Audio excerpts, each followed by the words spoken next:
My name is Nathaniel Morrison, and I was 32 years old when my own father destroyed what should have been the happiest day of my life. Standing there in my tailored tuxedo, I watched him raise his glass for the traditional toast at my wedding reception. The crystal chandeliers sparkled above the elegant ballroom, a stark contrast to the cold words that followed. "She will never amount to anything," my father announced to 200 stunned guests. A disappointment. My new wife Rebecca squeezed my hand under the table as I made a decision that would change everything. Before I continue this story, let me know where you are watching from in the comments below and hit that subscribe button. The moment I stood up and revealed my $100 million secret left my entire family speechless. And the aftermath was something none of them ever saw coming. Growing up as a Morrison meant living in a 20-room mansion in the wealthiest part of Boston, attending exclusive private schools, and having every material advantage a child could want. But inside those perfectly decorated walls, warmth was the one luxury our money could not buy. My father, Richard Morrison, built Morrison Enterprises from the ground up, transforming it from a small electronics repair shop into a technology manufacturing empire over 30 years.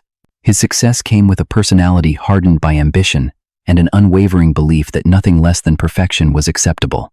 My mother, Eleanor, was a former debutante from old money who treated our family like another social project to be managed. Her calendar was filled with charity galas and committee meetings, her conversations limited to surface pleasantries and gentle corrections about my posture or speech.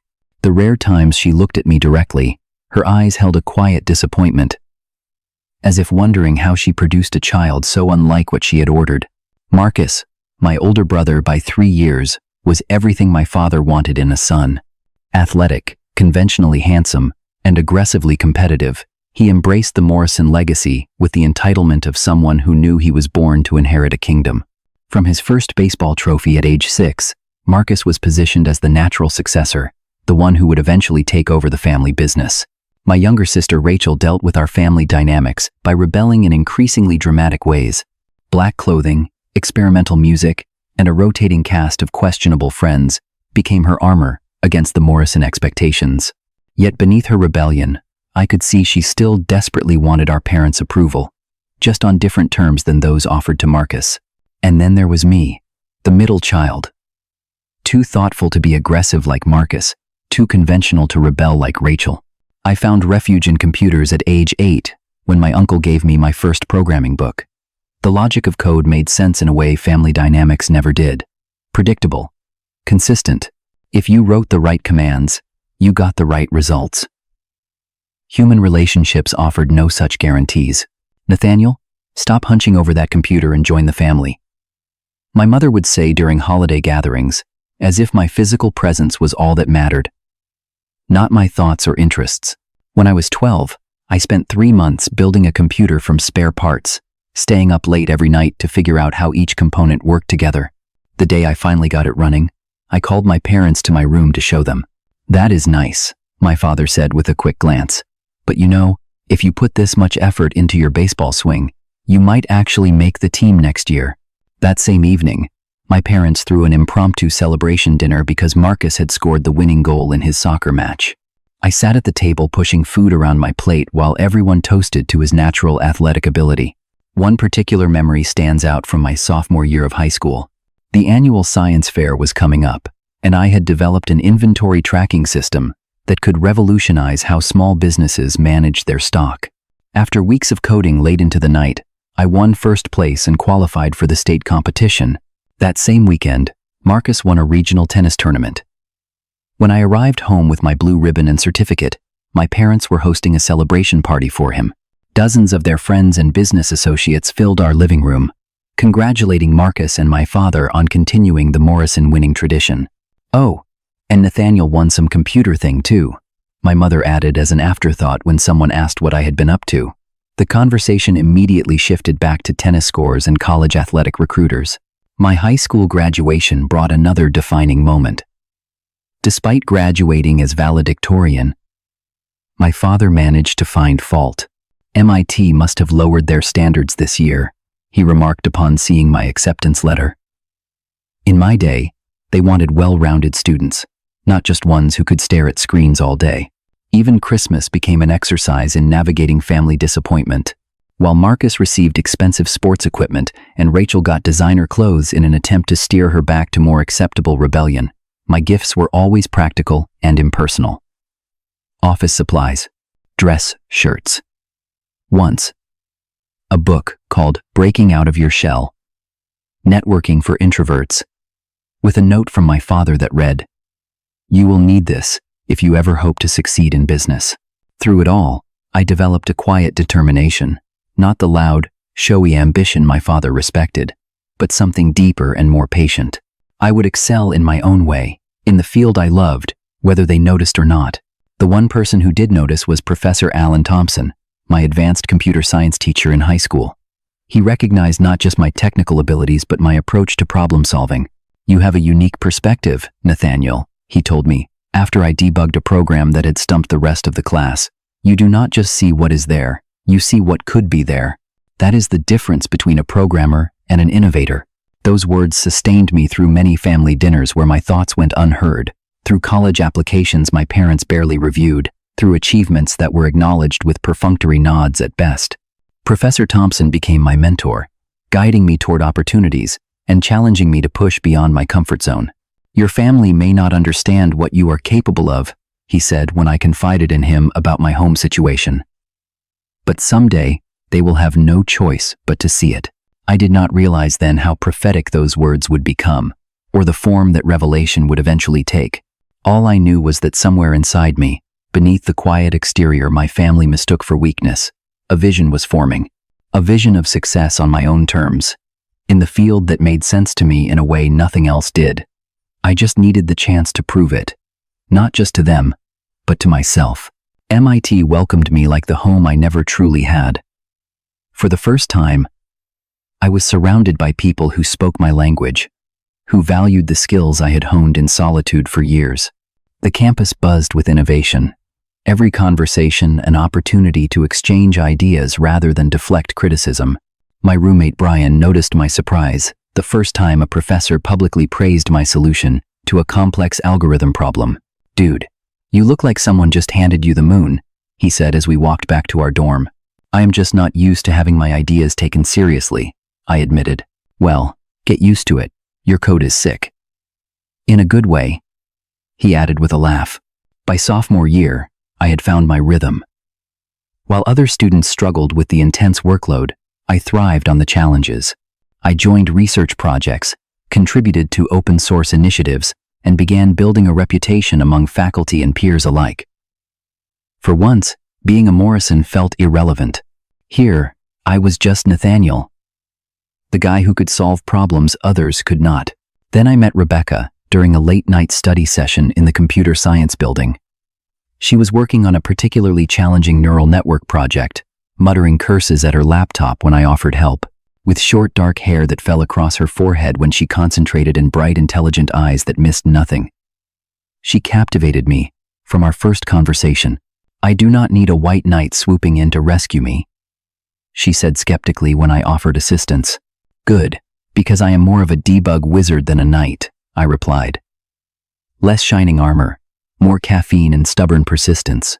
She laughed, and something inside me shifted. Here was someone who saw me clearly from the beginning. No family expectations clouding her vision. No preconceived notions of who I should be.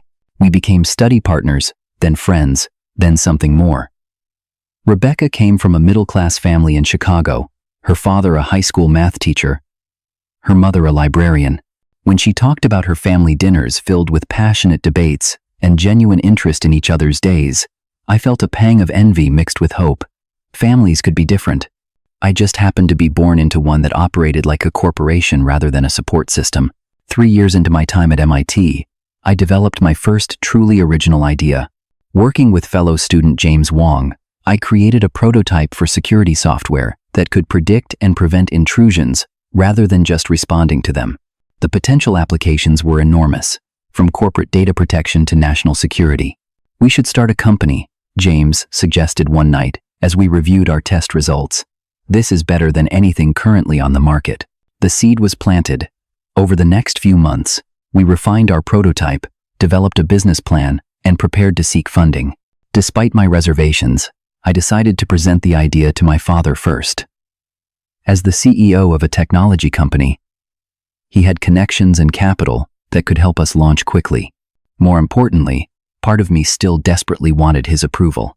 I am going home this weekend to talk to Dad about investing in my startup, I told Rebecca over dinner. She looked concerned. Are you sure that is a good idea? From everything you have told me about him, he is a businessman first. He will see the potential, I insisted, though doubt gnawed at me. That Friday, I flew to Boston and prepared my presentation with the same meticulous attention I gave my academic work. My mother arranged a family dinner, which I realized was less about welcoming me home and more about creating the proper setting for business discussions. Marcus was there with his new girlfriend, a former model whose name my father kept forgetting. Rachel showed up late, her latest act of rebellion being a marketing internship at a rival tech company. My parents seated me at the far end of the table, physically positioning me in the role I had always occupied in our family hierarchy. After dinner, I connected my laptop to the television in my father's study. My hands trembled slightly as I pulled up my presentation, but my voice remained steady as I explained our innovative approach to cybersecurity, the market potential, and our development timeline. For 20 minutes, I spoke with passion about code architecture and threat detection algorithms. My father watched impassively, occasionally glancing at his watch. When I finished, the silence stretched uncomfortably. So, I finally said, we are looking for initial investment of $500,000 for 20% equity. The projected return within 3 years, Island. My father held up his hand, cutting me off mid-sentence. Nathaniel, this is precisely the problem I have always had with you. You live in theory, not reality. But the prototype works, I argued. We have tested it against current security systems, and it outperforms them by 37%. He sighed, the sound heavy with disappointment. You do not have what it takes to run a business. Stick to coding in someone else's company. Leave the leadership to people like your brother. Marcus smirked from the doorway where he had been watching. Tough break, little brother. Not everyone is cut out to be an entrepreneur. My mother patted my hand as if I were a child who had just lost a soccer game. Perhaps this is for the best, dear. You always did prefer working alone. Something hardened inside me that night. Not in a brittle way that breaks under pressure, but in the way steel is forged, becoming stronger and more resilient. I thanked them politely for their time, packed up my presentation, and called a rideshare to take me back to the airport. I changed my flight to return to Cambridge immediately, unwilling to spend another minute in that house. You were right, I told Rebecca when I returned to campus. That was a mistake. What will you do now? She asked, her hand warm in mine. Find another way, I said simply, and I did. James and I took on freelance coding projects in addition to our course load, saving every penny. I found 3 part-time jobs, working as a teaching assistant, campus tech support, and overnight security monitor, a position that allowed me to code while getting paid to watch empty buildings. Sleep became a luxury I rarely indulged in. We entered entrepreneurial competitions, winning enough in prize money to fund initial development. A professor introduced us to an angel investor who provided a small seed round in exchange for 30% equity, enough to rent a tiny office space off campus and bring on 2 more developers. Most importantly, I made a decision that would shape the next decade of my life. I would build my company in complete secrecy from my family. No updates about business progress during holiday calls. No mentions of growing success. As far as the Morrisons knew, I was simply working at a tech company after graduation. We named our startup Secure Horizon, with James handling the business operations while I led product development. Our first client was a small local bank, followed by a regional healthcare provider. Each successful implementation led to referrals and gradually larger contracts. By graduation, we had 15 employees and were cash flow positive, a rare achievement for such a young company. Throughout this time, Rebecca remained my emotional anchor. When I doubted myself after 18-hour workdays, when early versions of our software hit unexpected bugs, When competitors tried to poach our developers, she reminded me of what we were building. "Your father was wrong about you," she would say, her faith unwavering. "And someday, he will have to admit it." I did not tell her then that part of me no longer cared whether he ever acknowledged my success. I was building something valuable, something that mattered, with people who respected me. That was beginning to feel like enough. 5 years after graduation, Secure Horizon had transformed from a scrappy startup into a respected player in the cybersecurity industry. Our proprietary predictive security system protected data for financial institutions, healthcare organizations, and increasingly, government agencies. We had expanded to 87 employees across 3 offices, with annual revenue crossing the $20 million mark. Throughout this growth, I maintained my policy of complete separation between my business and family lives. In public appearances and industry publications, I used the pseudonym Nathan Reed, claiming privacy concerns in an industry focused on security. Few questioned this decision, as many tech executives maintained low profiles for similar reasons. Only a small inner circle knew the truth.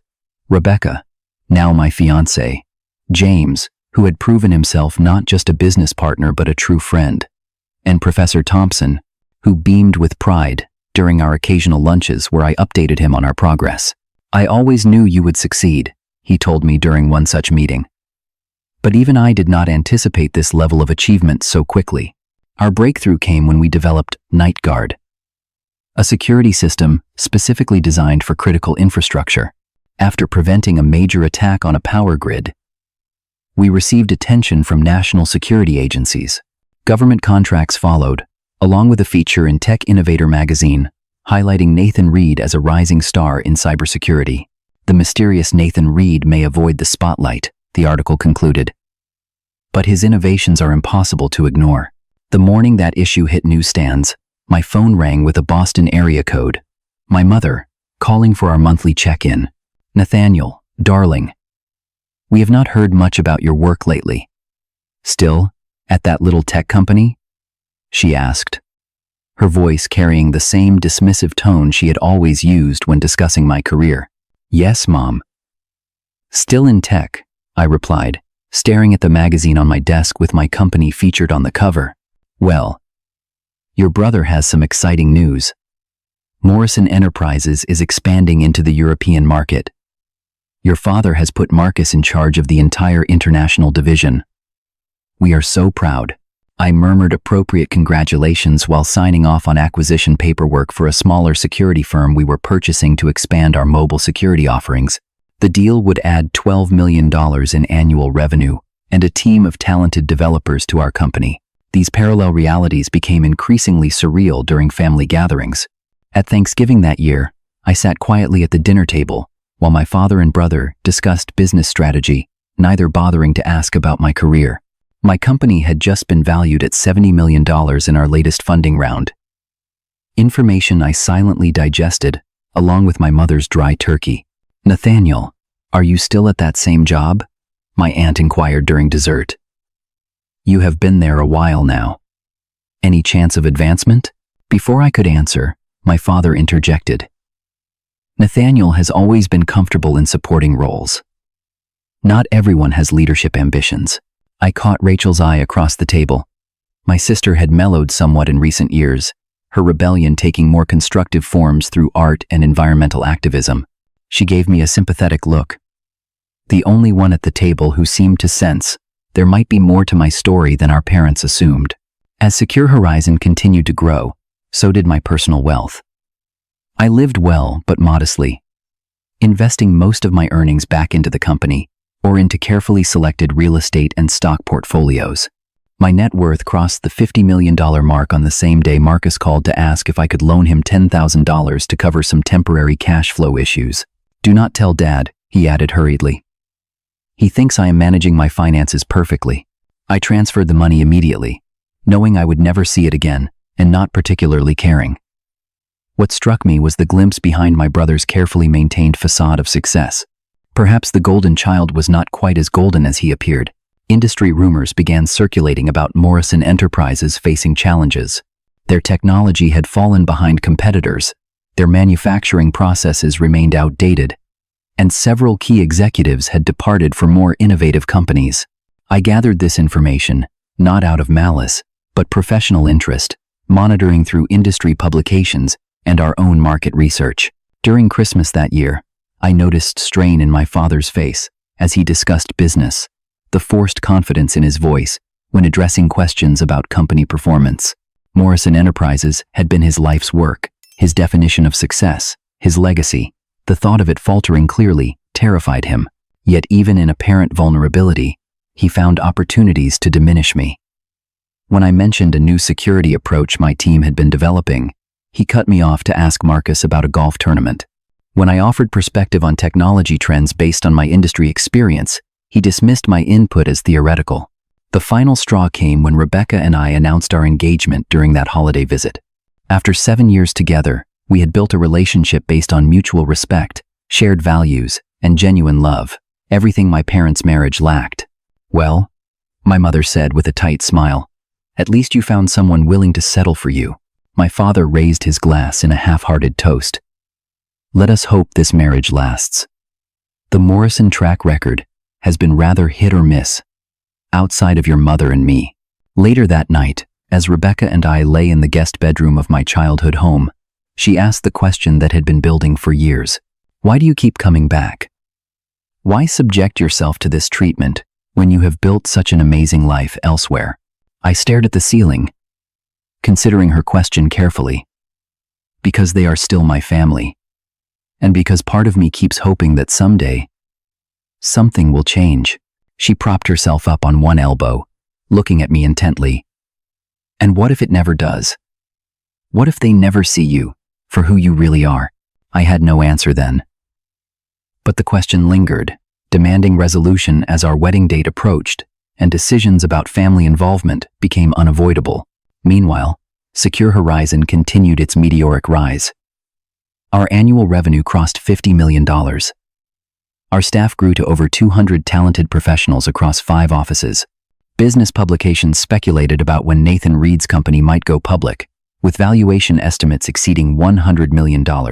And all the while, in the parallel universe of family gatherings and holiday calls, I remained Nathaniel Morrison, the disappointing middle child who had settled for a nondescript tech job, forever in the shadow of his more ambitious brother.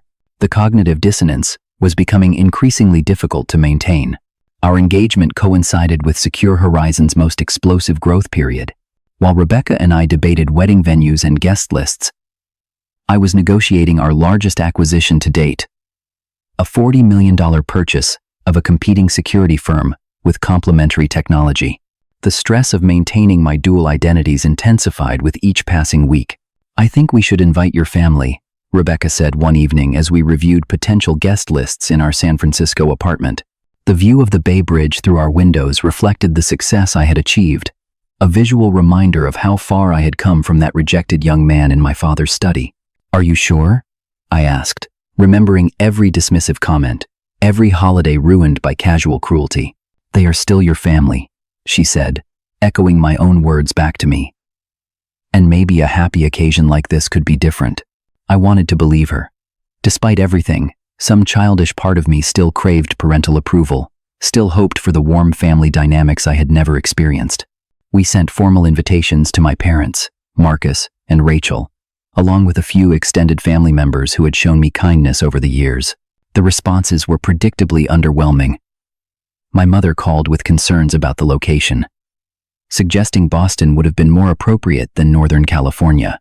My father inquired about the cost, then made it clear he had no intention of contributing financially. "We will see if this marriage even lasts before investing in it," he said with characteristic bluntness. First marriages rarely do these days. Rachel was the only one who seemed genuinely happy for us, sending a handmade card and calling with actual questions about our plans and relationship. Her own life had stabilized in recent years.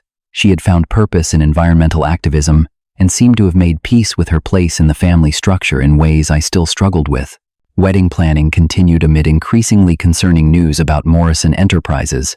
Through industry contacts, I learned my father's company was facing serious financial difficulties. A failed expansion, coupled with outdated product lines and increasing competition from Asian manufacturers had left them vulnerable. The company that had defined our family identity for generations was teetering on the edge of bankruptcy. This knowledge presented me with an unexpected ethical dilemma. With Secure Horizons resources, I could potentially acquire controlling interest in Morrison Enterprises.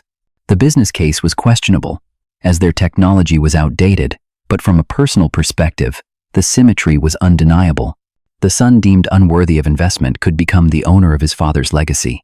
I discussed the possibility with James and our executive team, framing it as a potential acquisition of patents and manufacturing capacity rather than a personal vendetta. After extensive analysis, they agreed there was sufficient strategic value to justify the move, particularly if we could modernize their production facilities. But you will have to reveal your identity, James pointed out during our final discussion. You cannot acquire your father's company as Nathan Reed and maintain the charade. I know, I acknowledged. The question is when and how to make that revelation. The decision was made easier when our intelligence revealed Morrison Enterprises was actively seeking a buyer to avoid bankruptcy. Working through intermediaries and shell companies, we began quietly purchasing shares on the open market while preparing a formal acquisition offer. As these business machinations progressed in secret, wedding preparations continued in the open. 3 months before the ceremony, my parents and Marcus flew to California for what was supposed to be a pleasant weekend of venue tours and family bonding. The reality fell catastrophically short of this ideal. This venue is certainly modest, my mother commented, as we walked through the elegant vineyard we had selected in Sonoma. I suppose it suits your situation. Marcus spent most of the tour on his phone, alternating between business calls and flirtatious texts with his latest girlfriend. When he did engage, it was to compare our choices unfavorably to a college friend's recent wedding at a French chateau. Now that was a statement wedding, he said pointedly. People are still talking about it 6 months later. My father remained largely silent, his attention clearly elsewhere. Only later did I realize he had likely been dealing with the increasing financial crisis at Morrison Enterprises during that very visit. The weekend culminated in a disastrous rehearsal dinner where my mother questioned every menu choice. My father took 3 business calls, and Marcus spent 30 minutes regaling Rebecca's parents with stories of my childhood failures, framed as hilarious family memories. Did Nathaniel ever tell you about the time he tried out for baseball and could not even hit the ball once? He asked, laughing. Dad had to donate a computer lab to the school just to save the family from embarrassment. Rebecca's parents, a warm and unpretentious couple who had welcomed me into their family without reservation, exchanged uncomfortable glances. Throughout the meal, they had witnessed the dynamic I had described, but never in such stark relief. Later that night, as guests departed, I overheard Marcus talking to a cousin near the restrooms. Between us, he said in a stage whisper clearly meant to carry, I have no idea how Nathaniel affords any of this on his salary. They must be going into serious debt for this wedding, probably trying to impress Rebecca's family, since he could never impress ours. The comment struck me like a physical blow, not because it was true, but because it revealed how completely my brother had bought into the family narrative about me. In his mind, my success was not just unlikely but impossible. That night, Rebecca found me sitting on our hotel balcony, staring at the vineyard illuminated by moonlight. I cannot do this anymore, I told her, my voice heavy with decades of accumulated hurt. Maintaining this lie, pretending to be less than I am to protect people who have never protected me. She sat beside me, taking my hand. Then do not. Whatever you decide about revealing the truth, I support you completely. Even if it means potentially ruining our wedding day? I asked. Our wedding will be perfect because we are marrying each other, she said firmly. Everything else is just details. By the next morning, 2 significant developments had occurred. First, I had made the decision to reveal my identity and success at an appropriate moment during the wedding reception. Second, our legal team had secured enough shares to proceed with a formal acquisition offer for Morrison Enterprises. The timing was not coincidental. After years of separation between my personal and professional lives, the two were about to collide in spectacular fashion. The only question remaining was exactly how and when to detonate the truth bomb I had been assembling for nearly a decade. The morning of my wedding dawned, with perfect Northern California sunshine streaming through the windows of the small cottage where I had spent the night. Following tradition, Rebecca and I had separated the evening before. She staying with her parents at the main hotel, while I took a private cottage on the vineyard property. James knocked on the door at 7, bringing coffee and breakfast. As my best man and business partner, he was the perfect person to help me navigate this day of personal and professional significance. "The documents came through this morning," he said, handing me a manila envelope along with my coffee. "The acquisition offer is ready to be announced. The board has approved everything. We control 43% of Morrison Enterprises stock as of market close yesterday." I nodded, setting the envelope aside. "Let us focus on the wedding first. That announcement can wait until the reception." While dressing in my tuxedo, I found myself reflecting on the journey that had brought me to this point. From the rejected child seeking approval to the successful CEO about to acquire his father's company, my life had come full circle in ways I never could have imagined. Yet the emotional wounds remained surprisingly fresh. The need for validation, still present, despite all objective measures of success. "Are you sure you want to do this today?" James asked as he straightened my bow tie. "We could keep the acquisition announcement separate from the wedding." "No," I said firmly. "I am tired of living a divided life. Today, everything comes together." The ceremony itself was everything we had hoped for. Rebecca appeared at the end of the aisle in a simple but elegant gown, her face radiating happiness behind a delicate veil. My breath caught at the sight of her, this brilliant, compassionate woman who had seen my potential when my own family could not. As we exchanged vows beneath a flower-covered arbor overlooking rolling vineyards, I felt a sense of peace wash over me. Whatever happened next, I had found my true family in Rebecca, in friends like James, in mentors like Professor Thompson, who beamed from the front row. I caught glimpses of my biological family during the ceremony. My mother dabbing at dry eyes with a monogrammed handkerchief, performing emotion, as she had been taught. My father checking his watch twice. Marcus texting discreetly until Aunt Linda elbowed him sharply. Only Rachel seemed genuinely moved, smiling through actual tears as Rebecca and I sealed our vows with a kiss. The cocktail hour and dinner portion of the reception proceeded without incident. The meal was excellent, the band played our carefully selected playlist, and guests mingled happily between tables. If my family maintained their emotional distance, it was barely noticeable. Amid the genuine warmth from Rebecca's relatives and our many friends. Then came time for the toasts. Rebecca's father went first, delivering a heartfelt speech about welcoming me to their family and the joy of seeing his daughter find a partner who appreciated her intelligence and spirit. Her mother followed with charming anecdotes about Rebecca's childhood determination, drawing parallels to her career success and choice of an equally dedicated partner. James spoke next, carefully avoiding specific mentions of our business while praising my character, loyalty, and vision. To most guests, he sounded like any best man, celebrating his friend. To those few who knew the truth, the subtext was clear. To a man who quietly achieves the impossible, he concluded, raising his glass. And to the brilliant woman, smart enough to marry him. Then my father stood, straightening his expensive suit jacket as he took the microphone. A hush fell over the room. Despite everything, part of me still hoped for warmth, for some acknowledgement of the man I had become rather than the boy he had dismissed. When Nathaniel was born, he began, his voice carrying the authoritative tone he used in board meetings. I had certain expectations. Every father does. Marcus had already shown such promise, following in my footsteps from an early age. He paused, taking a sip of champagne. But Nathaniel chose a different path. Always the quiet one. Always in his own world, with his computers. I felt Rebecca's hand tighten around mine under the table. I must say I was surprised when he announced this engagement. My father continued.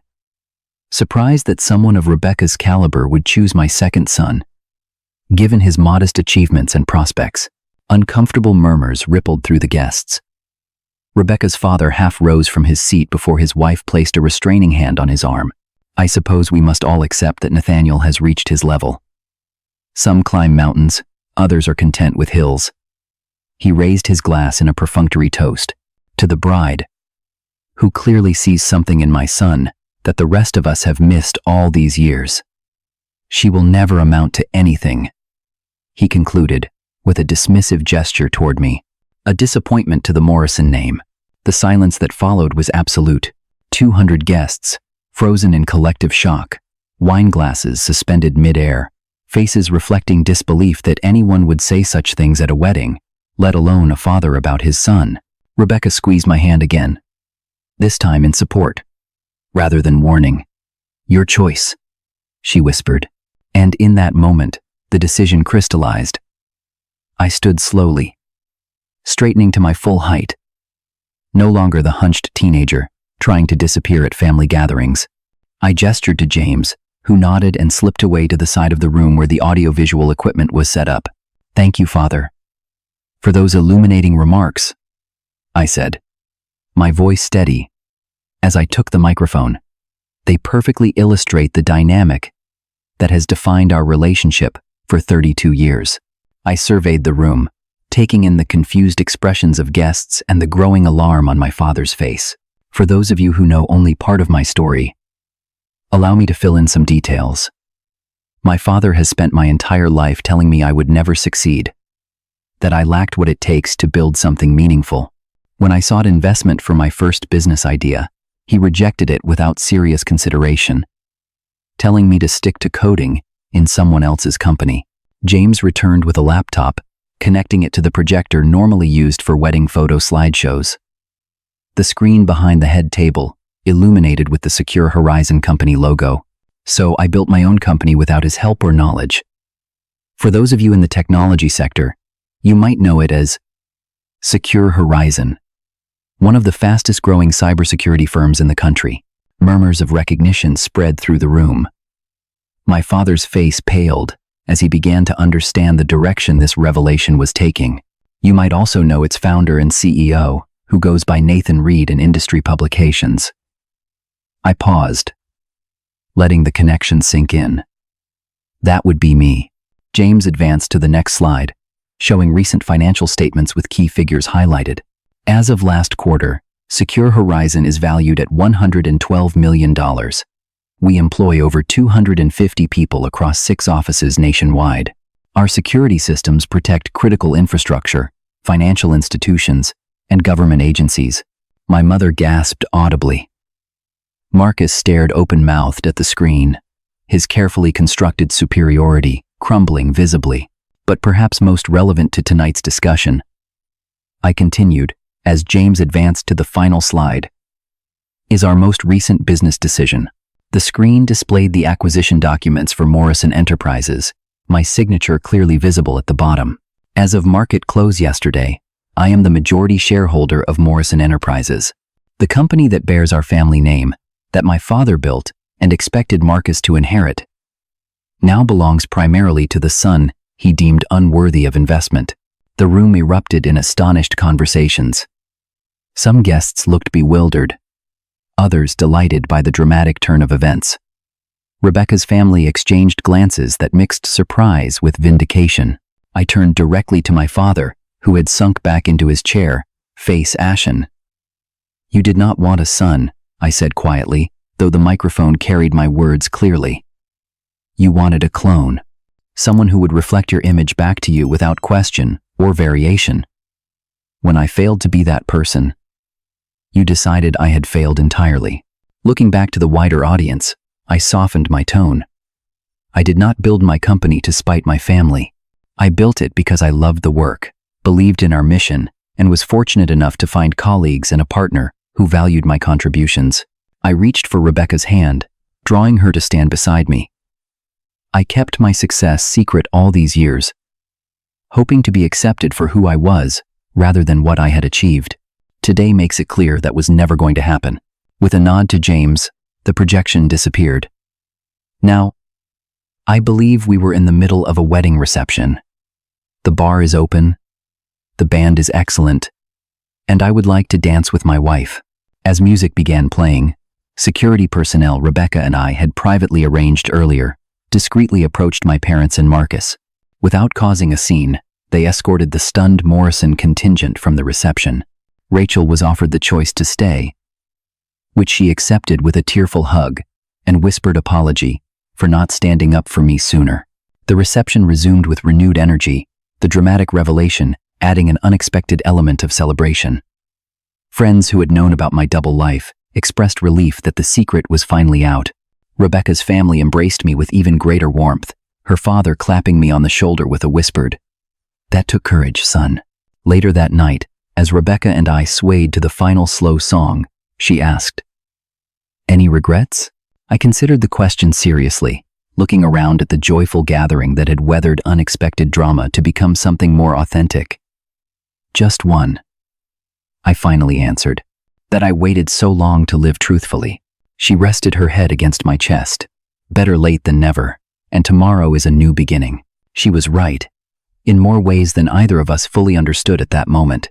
The truth, once released, would continue to ripple outward, transforming not just my relationship with my family but my understanding of success, validation, and what it truly meant to build a legacy worth having. The morning after our wedding, Rebecca and I awoke to dozens of missed calls, hundreds of text messages, and an email inbox overflowing with reactions to the previous night's revelation. News travels fast in technology circles, and the discovery that mysterious CEO, Nathan Reed, was actually Nathaniel Morrison, son of Richard Morrison, and new owner of Morrison Enterprises, qualified as seismic industry news. "Your coming out party made TechCrunch," James informed us over breakfast on the hotel terrace. He turned his tablet to show the headline, "Security mogul Nathan Reed reveals true identity, acquires family business in wedding surprise." "That was fast," Rebecca commented, sipping her coffee. "Are you ready for this?" "Your private life just became very public." I considered the question while watching the California morning mist lift from the surrounding vineyards. After years of hiding my success, there was a strange relief in having everything exposed. I think I am. No more compartmentalizing my life. Our honeymoon would have to wait. The business implications of the Morrison Enterprises acquisition required immediate attention, especially given the dramatic way the news had broken. We delayed our planned trip to New Zealand, instead returning to San Francisco for an emergency board meeting and press conference. The business media swarmed, like sharks scenting blood in the water.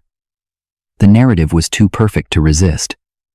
Underestimated son secretly builds empire, then acquires father's struggling company. Every business publication wanted an exclusive on what they were calling the tech succession story of the decade. I granted a single interview to Technology Today, using it to frame the acquisition in business terms rather than personal revenge. Morrison Enterprises has valuable manufacturing infrastructure and patent portfolios that complement Secure Horizon's software offerings, I explained.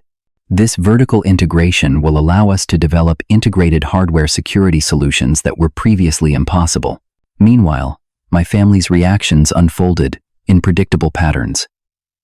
Marcus was the first to call, his initial shock giving way to opportunistic reconciliation.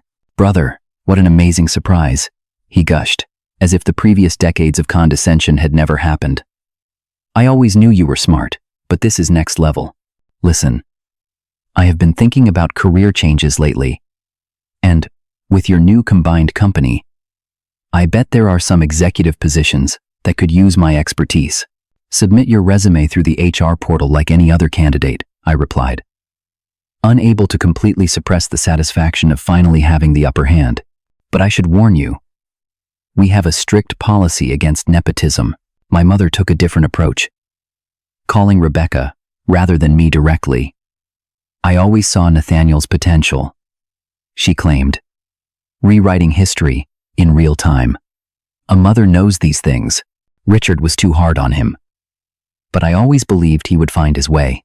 Rebecca, diplomatic but firm, replied, "How wonderful that you can now tell him that directly. I am sure those words would mean a lot coming from you, even at this late date." My father maintained radio silence for 3 days. When he finally reached out, It was through corporate attorneys rather than a personal call. The message was clear. He viewed this as a business takeover, not a family matter. On the morning of our first official board meeting, where the combined leadership teams of both companies would meet to discuss integration plans, I arrived early at Morrison Enterprises headquarters. The building had featured prominently in my childhood, a gleaming monument to my father's success that I had visited for obligatory take-your-son-to-work days, each one ending with some variation of disappointment. Walking through the lobby as the owner, rather than the disappointing son, produced a complex mixture of emotions. Vindication, certainly, but also a lingering sadness for the relationship that had never developed. The approval I had never received even when objectively deserving it. The executive conference room fell silent as I entered. My father sat at the far end of the table, looking older than I remembered from just days before. The strain of financial troubles and public humiliation had etched new lines into his face. "Good morning," I said, taking my place at the head of the table. "Thank you all for coming. Today marks the beginning of a new chapter for both companies." For the next 2 hours, I led a discussion of integration plans, cost synergies, and product development roadmaps. My father remained largely silent, interjecting only when details about Morrison Enterprises' operations required clarification. His contributions were terse, professional, and devoid of any personal acknowledgement. As the meeting concluded and executives filed out, I asked my father to stay. For the first time in my adult life, we were truly alone together. No family buffer, no holiday distractions, just two men across a conference table. "You humiliated me," he said finally, his voice low and controlled. 30 years building this company, building our family name, and you turned it into a spectacle. "You humiliated yourself," I replied evenly. "I simply stopped hiding my success to protect your ego. Is that what you think this was about?" "My ego?" He leaned forward, anger finally breaking through his business-like veneer. "I pushed you because I wanted you to be strong enough for this world.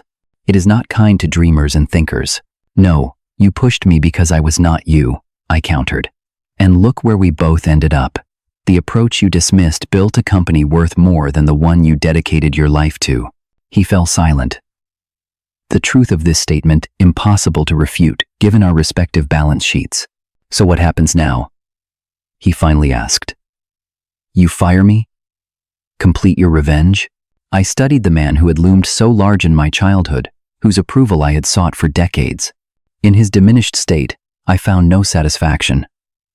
Only a weary recognition of patterns too deeply ingrained to change. "You have two options," I said. "Retirement with full benefits and a generous severance, or a 2-year consulting contract to help with the transition. Either way, your days of running this company are over. And Marcus, as I told him, he can apply for positions he is qualified for, but he will not be handed an executive role he has not earned." My father nodded slowly, accepting terms he had no power to reject. "You have become more like me than you realize," he said. A statement that fell somewhere between accusation and reluctant compliment. "In some ways, perhaps," I acknowledged.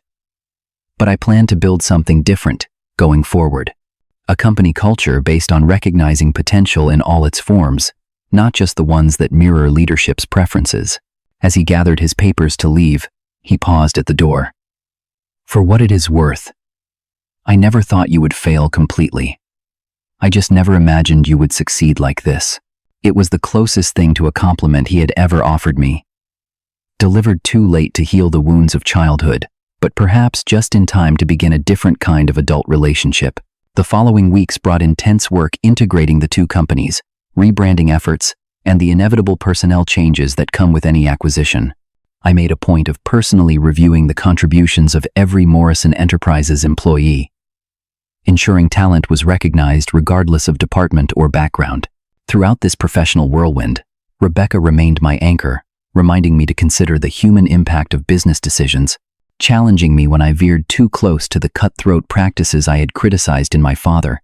"Remember why you built Secure Horizon in the first place," she said one night when I returned home exhausted from layoff decisions. "Not just to prove your father wrong, but to create something that reflected your values." She was right, as she so often was. The victory of acquisition would be hollow if I simply replicated the toxic culture I had escaped. The true test of success would be building something better from the combined pieces of both companies. 1 month after the wedding, we hosted a company-wide town hall to unveil the new organizational structure and rebranded identity, Morrison Horizon Security. The name acknowledged the history while emphasizing the future focus, a symbolic bridge between generations. We are combining the manufacturing excellence of Morrison Enterprises with the innovative security solutions of Secure Horizon, I explained to hundreds of employees gathered in the auditorium and thousands more watching via video conference. But more importantly, we are creating a culture where good ideas can come from anywhere, where potential is nurtured rather than narrowly defined. As I looked out at the audience, I caught sight of Rachel sitting quietly in the back row. She had asked to attend, expressing genuine interest in understanding this side of my life that had been hidden for so long. Unlike my parents and brother, her reconnection attempts felt sincere, rooted in genuine regret for her passive role in family dynamics. The coming months would bring opportunities to redefine many relationships, to establish new boundaries and expectations. Some bonds might be strengthened through honest communication. Others might need to remain distant for my own well-being. The choice was finally mine to make, from a position of strength rather than continued hope for approval that might never come. 1 year after the wedding revelation that changed everything, Rebecca and I finally took our delayed honeymoon to New Zealand. Standing on a clifftop overlooking the spectacular Milford Sound, I found myself reflecting on the transformative 12 months behind us. Morrison Horizon Security had exceeded all financial projections, successfully integrating the manufacturing capabilities of Morrison Enterprises with the cutting-edge software of Secure Horizon. Our combined workforce of nearly 500 employees spanned 8 offices globally. The company culture was evolving too, shedding the fear-based management of my father's era for a more collaborative approach that recognized diverse forms of talent. "Penny for your thoughts," Rebecca said, slipping her arm through mine as we gazed at the breathtaking landscape. "I was just thinking about how far we have come," I replied. "Not just the company, but me personally." The personal journey had indeed been as significant as the professional one. Following the wedding confrontation, I had started working with Dr. Marian Levy, a therapist specializing in family trauma and high-achieving individuals. "You have spent your entire life seeking validation from people incapable of providing it," she observed in one of our early sessions. "The question now is not whether they will change, but whether you can find peace regardless of their choices." This perspective shift had been crucial to my healing process. Rather than continuing to hope my parents would suddenly transform into the supportive figures I had always wanted, I began focusing on building relationships with people capable of genuine connection.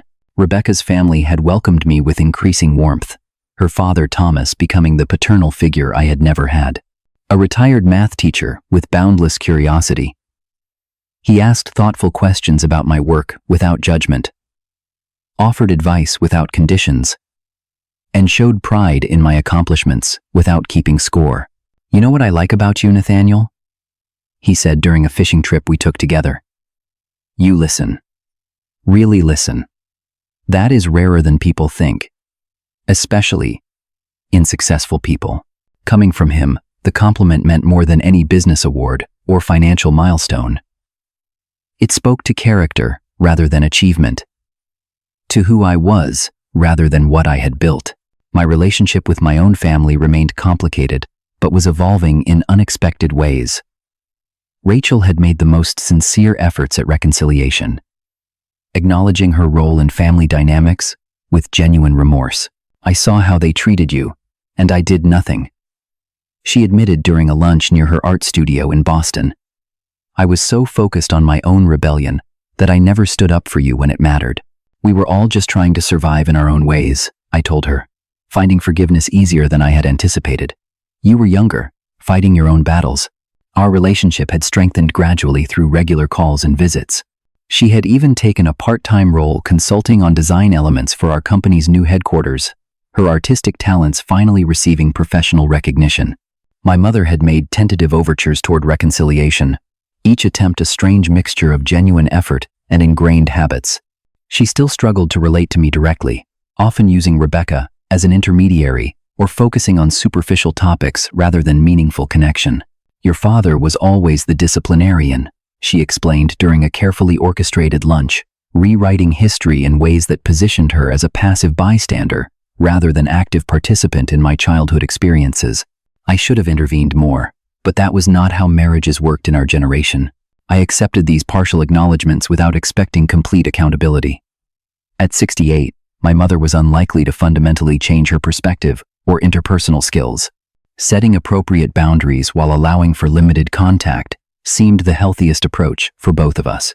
Marcus remained the most distant. His initial attempts at leveraging our relationship for professional gain having failed, he had eventually secured a position with a competitor, presenting himself as an insider with valuable knowledge of Morrison Enterprises. Our interactions were limited to unavoidable family occasions, characterized by strained politeness on both sides. My father presented the most complex case. Following his removal as CEO, he had initially retreated into bitter silence, communicating only through attorneys. 6 months later, he had suffered a minor heart attack, a health scare that prompted some reflection. During his recovery, he had reached out with a brief email. The doctor says stress was a contributing factor. Apparently losing your life's work has physical consequences. Perhaps we should talk. The conversation that followed in his hospital room was not the dramatic reconciliation scene from a movie. There were no tearful apologies or sudden embraces. Instead, there was something more realistic.